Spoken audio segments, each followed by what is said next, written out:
جس کے لیے مولانا عبیداللہ سندھی کو نے افغانستان بھیجا اور ان کے وہاں تعلقات قائم ہو گئے.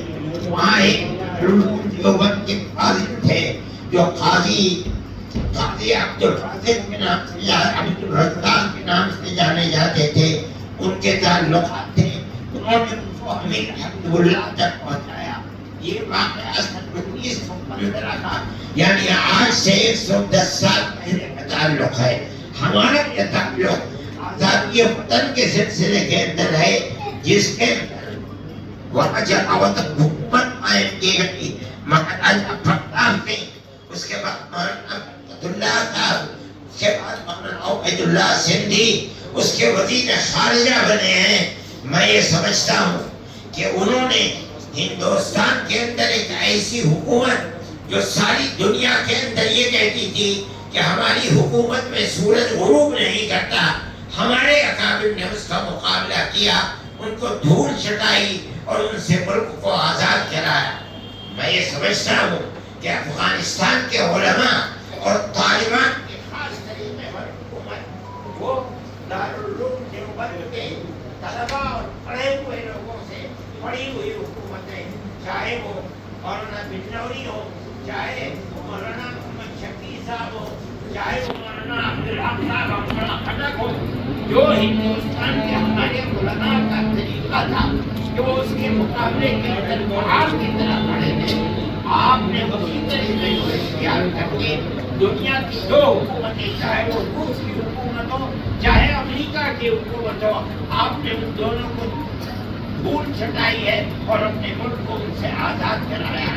میں سمجھتا ہوں کہ اس کے اندر ہمارے اکابر کے طریقہ کار کا بڑا دخل ہے.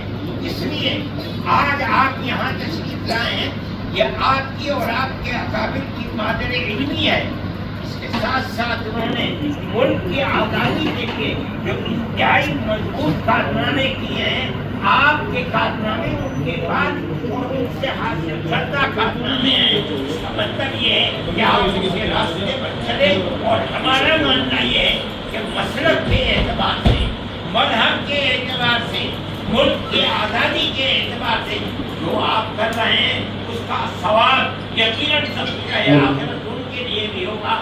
آج اگر وہ پیغمبر زمین بنے ہوئے ہیں اور قبرستان کے اندر قبر ہے لیکن ان کی زندگی زندہ ہے, آپ دارالعلوم کو اسی طرح دیکھ رہے ہیں, اور آپ نے جو اختیار کیا ہے ہم ان کو بھی انہی کی خوشا چینی سمجھتے ہیں, اور یہ سمجھتے ہیں کہ آپ نے ان کے پروگرام کو بلند کیا ہے.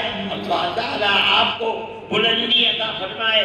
آج آپ کا ملک ساری دنیا کے اندر ایک اسلامی ملک ہے جس کے اندر اسلام قرآن و حدیث کے حدود و قصاص کو آپ نے قائم کر رکھا ہے. ہماری یہ دعا ہے کہ اللہ ملک کو ترقی دے, اور جس سیاسی جذبے کو آپ نے زندہ کیا ہے آپ کو اللہ تعالیٰ اس جذبے کے اندر قوت عطا فرمائے, اور اسی طرح ایک اسلامی ریاست سارے ملک کے اندر دوسرے مسلمانوں کی ریاستوں کے لیے ایک طریقہ کار ثابت ہو سکے. اور جو آپ کے ارد گرد کی ریاستیں ہیں, تاجکستان ہے, ازبکستان ہے, پاکستان ہے, اور روس کی چھوٹی چھوٹی ریاستیں, وہ بھی اسلامی نظام کے اسی طریقہ کار کو خدا کرے قائم و دائم کر سکیں. اس طرح اسلام زندہ و جاوید رہے, بول بالا ہو.